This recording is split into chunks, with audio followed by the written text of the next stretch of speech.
Hello पढ़ंतुओं, स्वागत है आप सभी का द पढ़ंतु क्लासेस में। सबसे पहले आप लोगों को ढेर सारी शुभकामनाएं और बधाइयाँ द पढ़ंतु क्लासेस की पूरी टीम की तरफ से।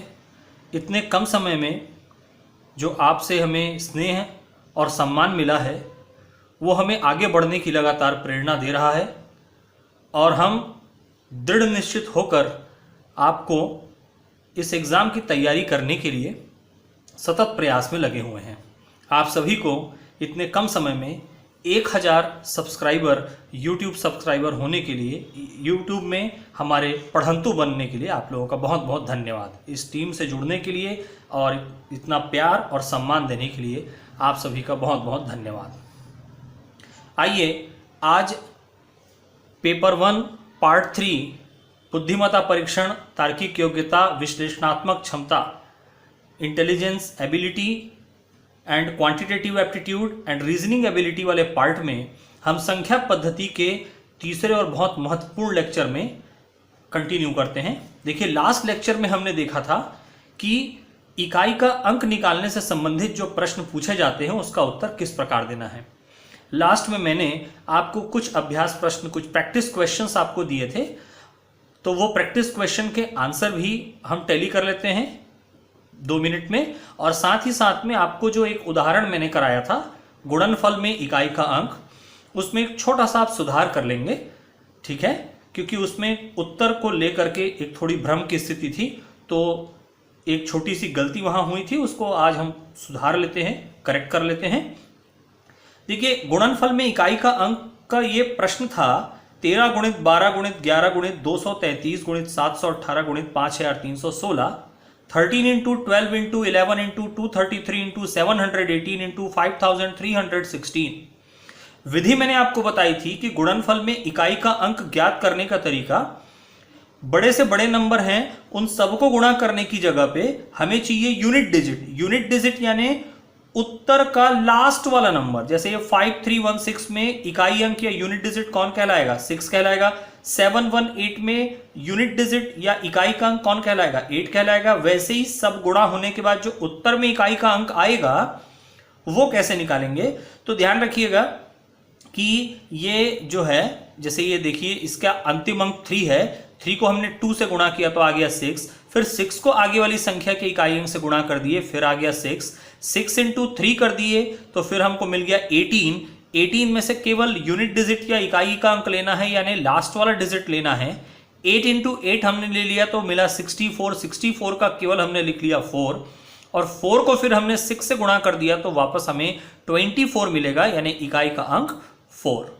ठीक है, पहले जो मैंने एक्सप्लेनेशन बताया था उसमें बाई मिस्टेक जो है उत्तर जो है वो 2 आ गया था, एक जगह पर गुणा करने में छोटी सी मिस्टेक हुई थी, उसको सुधार लीजिएगा कृपया। अब आप देखें कि इसके अलावा मैंने आपको प्रैक्टिस क्वेश्चन दिया था, 6 क्वेश्चन मैंने आपको दिए थे और बहुत सारे कमेंट मुझे मिले हैं और सभी में बहुत अच्छे और सही उत्तर सभी को मिला है। तो ये मैं एक बार और टैली करा दूं। पहले वाले प्रश्न का उत्तर जो है वो 0 आना चाहिए, दूसरे वाले में जो उत्तर है वो 0 आना चाहिए, तीसरे वाले का जो उत्तर है वो 6 आना चाहिए, चौथे वाले का जो उत्तर है वो 5 आना चाहिए, पांचवें वाले का जो उत्तर है वो 0 आना चाहिए, और 6 वाले का जो आंसर है वो 0 यानी 0 आना चाहिए। क्लियर हो गई बात? 0 0 6 5 0 और 0। तो एक बार ये उत्तर जो है वो आप टैली कर लेंगे। आई होप सबको ये मेथड बहुत अच्छे से समझ में आ गया होगा। अब इस टॉपिक से कोई भी क्वेश्चन आएगा यूनिट डिजिट से रिलेटेड तो आप जरूर बना लेंगे, चाहे वो गुणनफल में इकाई का अंक निकालने का हो या वो इससे पहले संख्या के घात वाले अंक के लिए क्यों ना दिया हो। क्लियर हो गई बात? आज हम डिस्कस करने वाले हैं एडिटिव इनवर्स। ठीक है, बहुत छोटा सा टॉपिक है, लेकिन इस टॉपिक से क्योंकि छत्तीसगढ़ के होने वाली परीक्षाओं में प्रश्न पूछा जा चुका है, इसलिए ये इंपॉर्टेंट टॉपिक हम डिस्कस कर रहे थे। बहुत छोटा और बहुत आसान टॉपिक है। एडिटिव इनवर्स, योज्य प्रतिलोम किसे कहते हैं? जैसे 1, संख्या 1 के लिए योज्य प्रतिलोम कौन है? वह संख्या जो 1 से जुड़ने के बाद उसे 0 में कन्वर्ट कर दे, वो नंबर वो सेकंड नंबर जो फर्स्ट नंबर से ऐड हो करके उसको 0 बना दे। तो देखिए 1 पे ऐड करूंगा -1 को, तो 1 माइनस 1 क्या हो जाएगा 0। 2 में ऐड करूंगा -2 तो 2 माइनस 2 क्या हो जाएगा 0। मतलब ये जो सेकंड वाला नंबर है वो फर्स्ट वाले नंबर का योज्य प्रतिलोम कहलाता है और फर्स्ट वाला जो है वो सेकंड वाले के लिए क्या कहलाता है एडिटिव इनवर्स कहलाता है। मतलब सीधा सीधा कहूं ए कोई नंबर है तो -a उसका योज्य प्रतिलोम होगा, क्योंकि -a को जब a में ऐड करेंगे जोड़ेंगे तो पूरा उत्तर हमें क्या मिल जाएगा 0 या 0 मिल जाएगा। क्लियर हो गई बात ये। अब देखिए कि सीजी व्यापम के एग्जामिनेशन में 16-17 में एक रिक्रूटमेंट एग्जामिनेशन में ये क्वेश्चन पूछा गया था, इसीलिए बिल्कुल वर्ड से हमें कोई कंफ्यूजन ना हो, बहुत आसान सा कंसेप्ट है, तो इसीलिए मैंने इस प्रश्न को लिया। x minus y upon y minus x का योज्य प्रतिलोम या एडिटिव इनवर्स क्या होगा। ऑप्शन इस तरीके से दिया है 1 minus 1 x minus y x by y. तो देखिए नंबर दिया है तो देखते ही समझ में आ जा रहा है कि केवल साइन चेंज करके ले लिए, लेकिन जब आपको इस तरीके से x y z a b c इस तरीके के फॉर्म में वेरिएबल के फॉर्म में यदि आपको प्रश्न दिया है तो आप क्या करेंगे, आप ये देख लेंगे कि क्या वो सिंप्लीफाई हो रहा है, सरल तो नहीं हो रहा है। जैसे यहां पर देखो आप ऊपर लिखी हुई संख्या और नीचे लिखी हुई संख्या, न्यूमरेटर और डिनोमिनेटर, अंश और हर में जो लिखी हुई संख्या है वो सेम है, केवल ऑर्डर का डिफरेंस है। ठीक है, ऑर्डर का डिफरेंस है, आप इंटरचेंज करोगे तो ये दोनों कैंसिल हो जाएंगे सेम होने के कारण, तो इसका मतलब ये थोड़ा सिंप्लीफाई हो सकता है। तो इसलिए पहले सिंप्लीफाई करेंगे और फिर जब नंबर मिल जाएगा या सिंप्लीफाइड वैल्यू मिल जाएगी, सरलतम रूप मिल जाएगा, तब हम देखेंगे कि भाई उत्तर कौन सा हो सकता है। तो यहां हम y माइनस एक्स को चेंज कर देते हैं, तो हमें पता है कि भाई जब हम ऑर्डर चेंज करते हैं और मिड नंबर यदि माइनस है तो सामने माइनस लगाया जा सकता है, माइनस का गुणा करेंगे तो वापस यही उत्तर आपको मिल जाएगा। तो अब माइनस हमने कॉमन लिया और y माइनस एक्स को क्या लिख दिए x माइनस वाई लिख दिए। ये दोनों कैंसिल आउट होंगे क्योंकि सेम है, और कैंसिल होंगे तो क्या बनेगा माइनस और 1। अब -1 नंबर मिला, मतलब ये जो है वो किसको रिप्रेजेंट कर रहा है -1 को, तो -1 में क्या ऐसा जोड़ें कि उत्तर जो है वो 0 मिले, तो भाई +1 कर दें, -1 + 1 क्या हो जाएगा 0 हो जाएगा। तो इसका मतलब यहां आंसर कौन सा होगा, ऑप्शन ए होगा, ऑप्शन ए इसका आंसर होगा। क्लियर हो गई बात। बहुत छोटा सा कंसेप्ट है, केवल नेम से कंफ्यूजन हो जाता है, क्वेश्चन एक बार पूछा जा चुका है, इसलिए ये छोटा सा टॉपिक हमने एक डिस्कस कर लिया। आई होप आपको अच्छे से क्लियर हुआ होगा। तो ऐसे ही कोई भी नंबर दे आप उसको आसानी से करके देख सकते हैं। नेक्स्ट टॉपिक पे चलते हैं, बहुत इंपॉर्टेंट टॉपिक नंबर सिस्टम का, विभाज्यता या डिविजिबिलिटी। डिविजिबिलिटी में हम देखेंगे कि कोई दी हुई बड़ी से बड़ी संख्या 2 से 3 से 4 से यानी अलग अलग संख्याओं से डिविजिबल है या नहीं है, उसका हम ऑर्डिनरी कॉन्सेप्ट सामान्य रूप में देखेंगे, और साथ में हम देखेंगे कि उसमें शॉर्ट रूल कैसे अप्लाई किया जा सकता है, छोटे नियम अप्लाई करके कम समय में उत्तर को कैसे पहचाना जा सकता है। आइए देख लेते हैं। पहले देखते हैं 2 से 4 से और 8 से डिविजिबिलिटी रूल क्या है। 2 से 4 से और 8 से 2 से विभाज्यता या डिविजिबिलिटी का जो रूल है, किसी संख्या को 2 से भाग देने पर वो पूरा भाग जाएगा या नहीं, उसके लिए नियम है कि जो नंबर जो दिया रहेगा आपको, उसका लास्ट वाला जो डिजिट है, अंतिम वाला जो अंक है यानी जो यूनिट डिजिट है, वो किससे पूरा भाग चला जाना चाहिए 2 से। केवल लास्ट डिजिट, लास्ट का जो डिजिट है, अंतिम अंक है, वो किससे पूरा भाग चला जाना चाहिए 2 से डिवाइड हो जाना चाहिए। दूसरा नियम 4 से, अंतिम 2 अंक जो है वो 4 से क्या होना चाहिए डिवाइड। इसमें देखिए पहले नियम में सिर्फ लास्ट डिजिट होगा और 4 से डिवाइड होने के लिए लास्ट 2 डिजिट होंगे। 4 को यदि आप गुणनखंड करते हो, फैक्टराइज करते हो, तो 4 बराबर होता है 2 × 2। 4 बराबर होगा 2 × 2, 2 बार 2, इसलिए क्या हो गया 2 अंक लास्ट के यानी 2 डिजिट लास्ट से वो 4 से डिवाइड हो जाना चाहिए। अब 8 में आएगा 3 × 2, इसलिए इसका नियम बन गया लास्ट के 3 डिजिट किससे डिवाइड हो जाना चाहिए 8 से डिवाइड हो जाना चाहिए। यदि ऐसा हो रहा है तो आपको पूरी संख्या भाग देकर देखने की जरूरत बिल्कुल नहीं है। एग्जाम्पल से समझते हैं नियमों को। 324, देखिए सामान्य तरीके से भाग दोगे तो आप कैसे करोगे, 2 से 1 टाइम पे 2 आ गया, 3 - 2 1 मिला, 2 हमने लिया, फिर 2 से 6 टाइम पे 12 मिल गया, फिर ये कैंसिल आउट हो गया, 4 बचा रिमेनिंग, 2 2 मिल गया 4, तो ये 162 आया। और ये समझ में आया कि 324 को 2 से डिवाइड करने पे कोई भी रिमाइंडर या शेषफल नहीं बच रहा है, मतलब कि 324 2 से डिविजिबल है। ये तो हो गया पूरा नियम, विस्तृत नियम हो गया, पूरा रूल हो गया, ये डिवीजन का रूल हो गया। कोई भी संख्या, कोई भी बड़ी संख्या एक छोटी संख्या से इसी टाइप से भाग दी जाती है।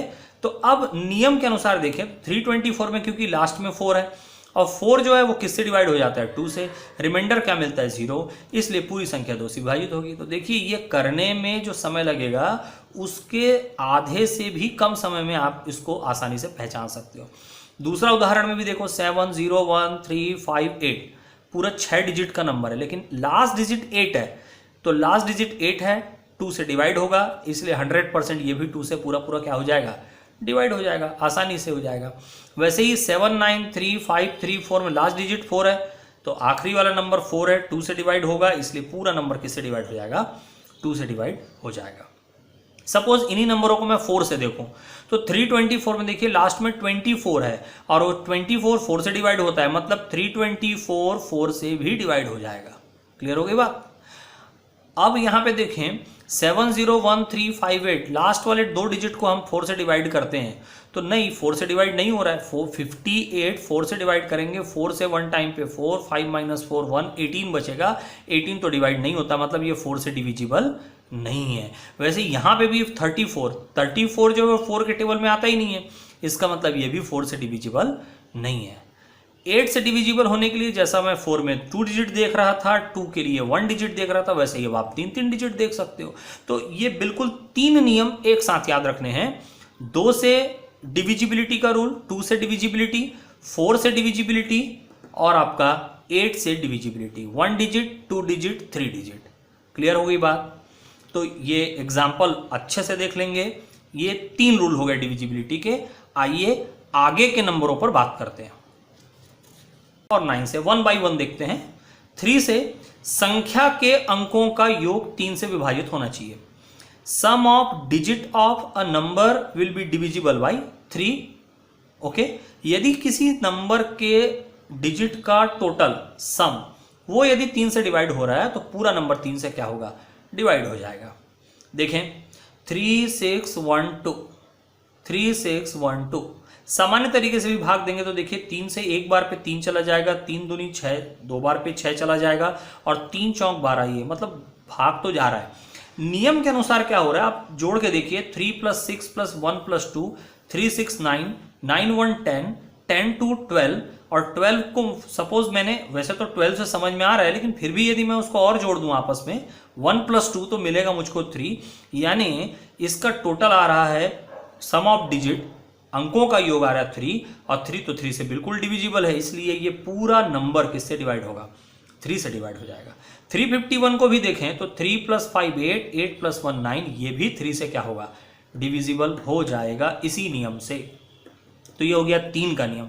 बिल्कुल जैसा 3 का नियम है वैसे ही बिल्कुल आपका 9 का भी रूल है।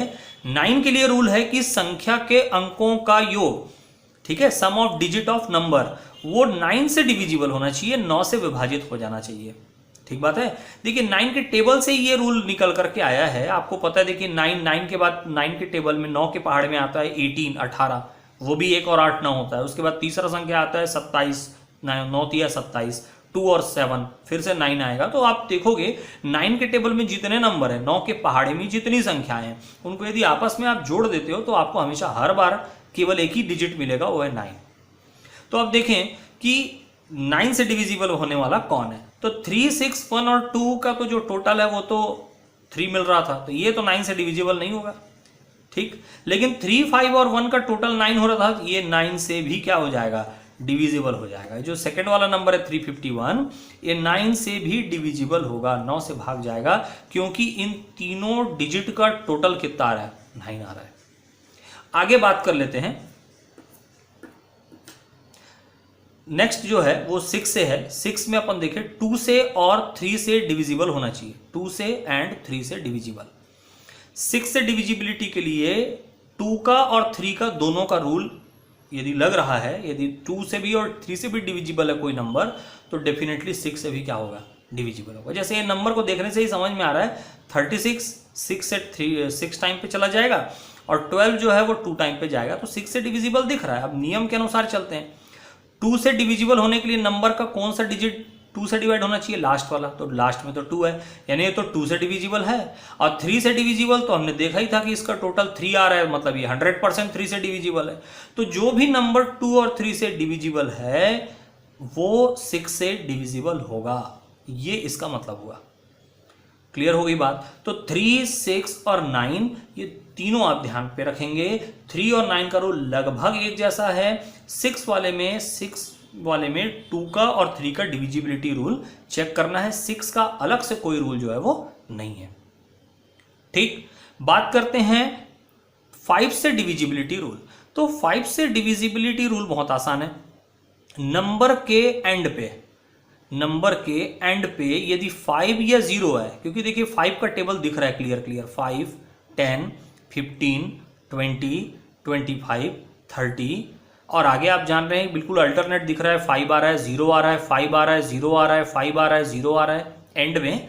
तो भाई यदि कोई भी नंबर हो, यदि उसका एंड 0 या 5 पे हो रहा है तो नंबर पूरा किससे डिविजिबल होगा? 5 से डिविजिबल होगा। 5 से वो संख्या पूरी विभाजित हो जाएगी, श्योर है। जैसे देखो 7, 8, 9, 1, 0, 5 पूरा भाग देके देखने की जरूरत नहीं है। लास्ट में 5 आ रहा है, इसका मतलब है कि वो 5 से डिविजिबल होगा। 100 लास्ट में 0 है, बिल्कुल डिविजिबल है। 210 लास्ट में 0 है, 5 से डिविजिबल होगा। 10 बिल्कुल आसान है, तो समझने की जरूरत ही नहीं है। लास्ट में 0 आता है, पूरा टेबल पता है आपको। लास्ट में 0 आए तो वो नंबर 10 से डिविजिबल होगा। अब एग्जामिनेशन पॉइंट ऑफ व्यू से जो सबसे ज्यादा पूछा जाता है वो 2 अभाज्य संख्याओं को सबसे ज्यादा पूछा जाता है, और ये प्राइम नंबर भी हैं और साथ में इनके रूल जो हैं वो बिल्कुल अलग हैं बाकी सभी नंबरों की डिविजिबिलिटी से। देखते हैं, पहले देख लेते हैं 7 का रूल और फिर देख लेंगे 11 का रूल। देखिए 7 से डिविजिबिलिटी रूल क्या है? इसके 2 रूल हैं।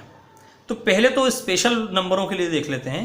यदि कोई नंबर में किसी डिजिट या अंक की 6 बार रिपीटेशन या पुनरावृत्ति हो रही हो, जैसे देखिए 2, 2, 2, 2, 2, 2, 6 टाइम 2 है, वैसे ही 6 टाइम 3, 6 टाइम 4, 6 टाइम 5, 6 टाइम 6, यदि ऐसे नंबर्स हैं तो वो 7 से हमेशा डिविजिबल होते हैं और 11 से भी।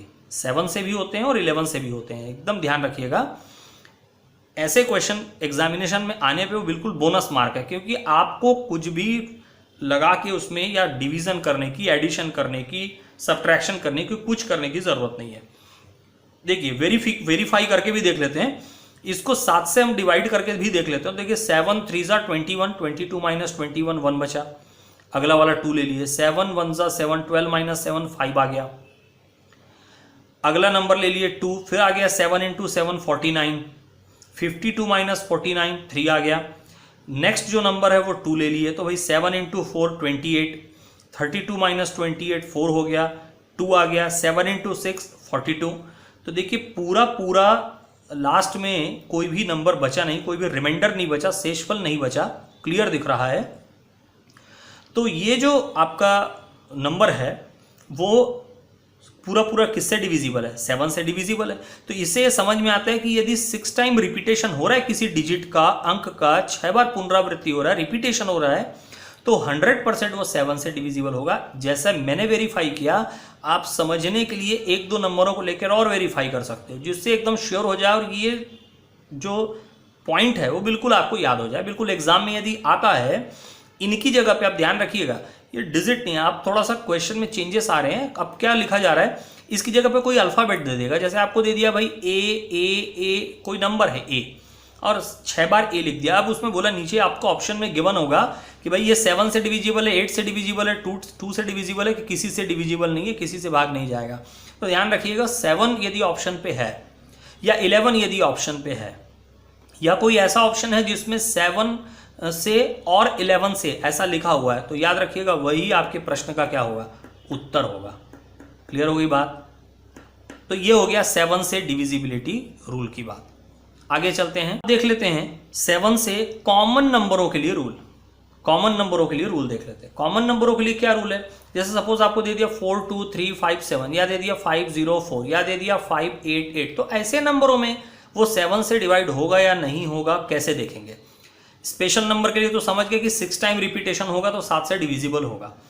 इसके लिए देख लेते हैं कि रूल कैसा होगा। पहले तो समझ लेते हैं, 3 डिजिट वाले नंबर से शुरू करते हैं, फिर बड़े नंबर को भी चेक कर लेंगे। 504 को मैंने डिवाइड किया तो ये दिख रहा है कि 7 से 7 टाइम पे 49, 1 बचा, 7 से 2 टाइम पे 14 और ये रिमाइंडर 0 आ गया। 504 7 से डिविजिबल है। ये ट्रेडिशनल तरीका हो गया, सामान्य तरीका।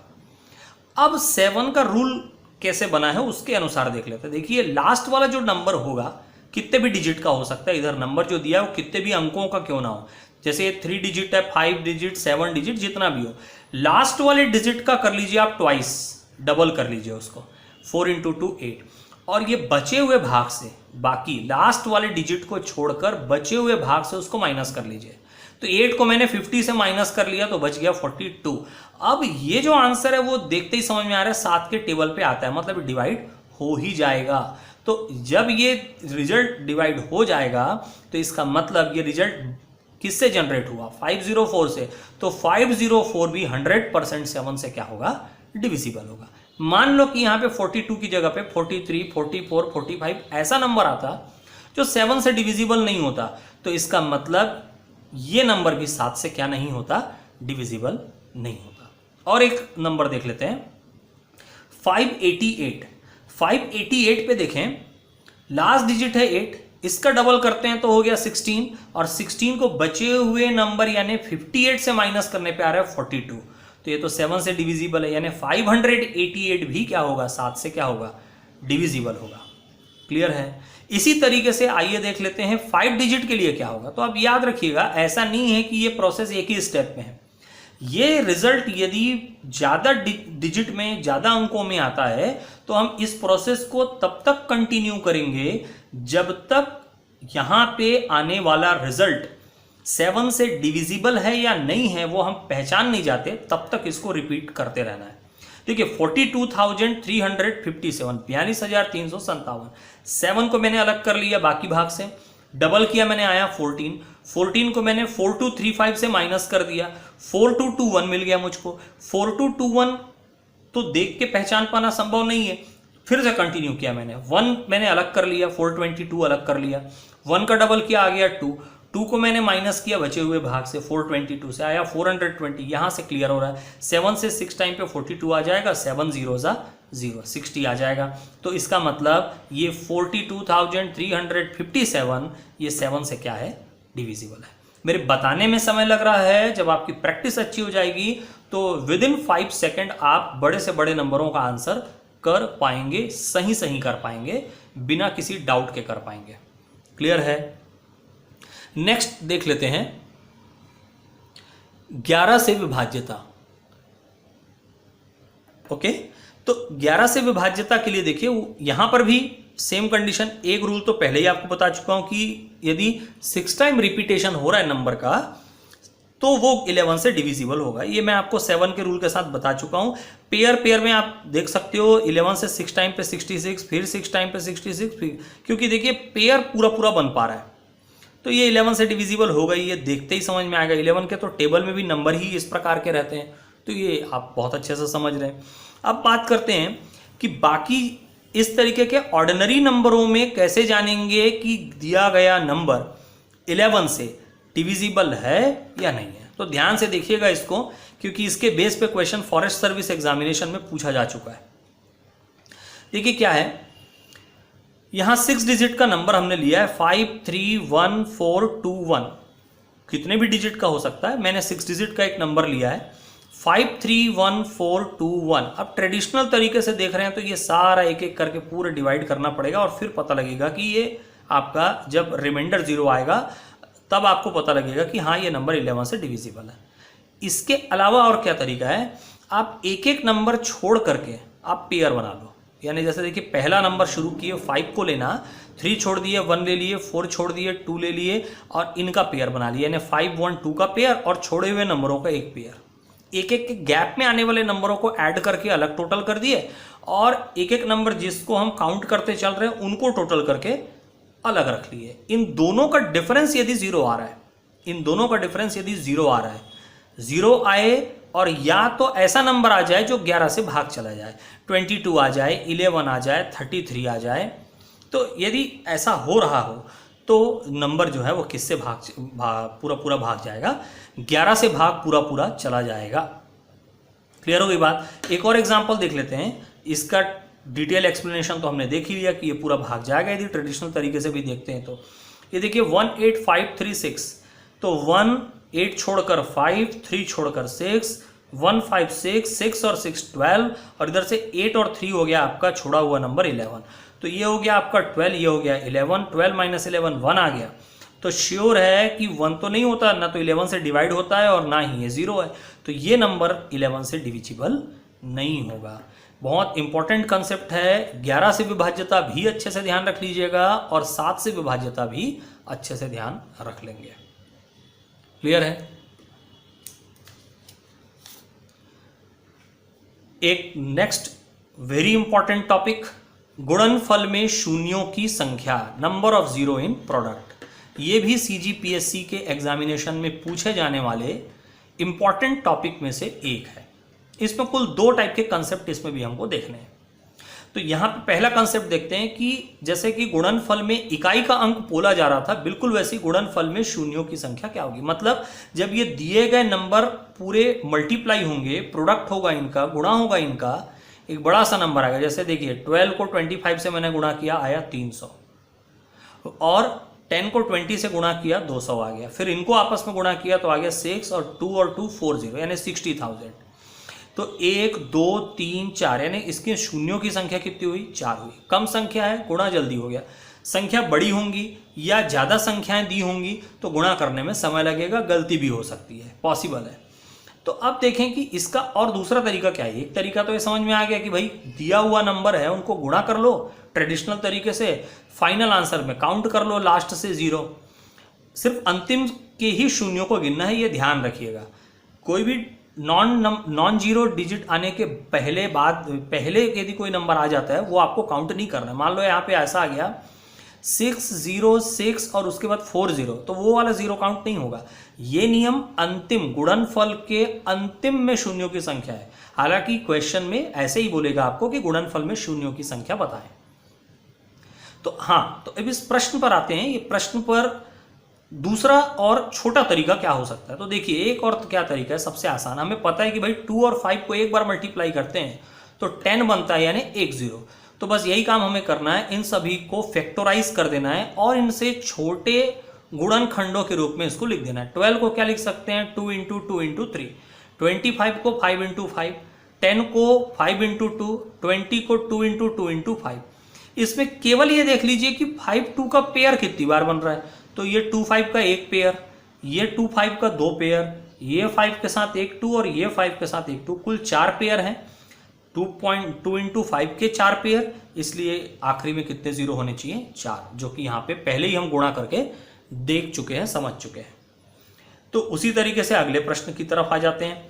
यहाँ देख लेते हैं 60, 10, 121, 100, 55, 72। अब ये बड़ा नंबर है, सीधा इनको ब्रेक करना ज़्यादा आसान है, गुणा करने में समय ज़्यादा लग सकता है, गलती हो सकती है। ब्रेक करेंगे तो ब्रेक करने के बाद यदि आप पेयर काउंट करोगे तो आपको एग्जैक्टली 5 पेयर मिलेगा। मतलब जब ये गुणा होगा तो 5 बार तो 0 ही रहेगा उस पर, और फिर साथ में कुछ नॉन जीरो नंबर हो सकते हैं। क्लियर हो गई बात। तो ये एक बार आप वेरीफाई करके देख लीजिएगा, दोनों की प्रैक्टिस भी आप करके देख लेना। एक तो इस प्रकार से पूछा जाता है, और एक दूसरा जो कंसेप्ट है जो कम पूछा गया है लेकिन पूछा जा चुका है, फैक्टोरियल वाले नंबरों में शून्य की संख्या कैसे पता करते हैं। ये बहुत इंपॉर्टेंट कंसेप्ट है। फैक्टोरियल इस चिन्ह को बोलते हैं, ये एक्सक्लेमेशन मार्क, ये जो आपको दिख रहा है ये फैक्टोरियल कहलाता है सिंबल। और फैक्टोरियल का मतलब और कुछ नहीं, गुणा ही होता है। इसको हिंदी में बोलते हैं क्रम गुणन, क्रम से गुणा करना। 10 फैक्टोरियल लिखे होने का मतलब 10 को डिक्रीजिंग ऑर्डर में, घटते क्रम में 1 तक गुणा करना, 1 तक, ओके, 1 तक के।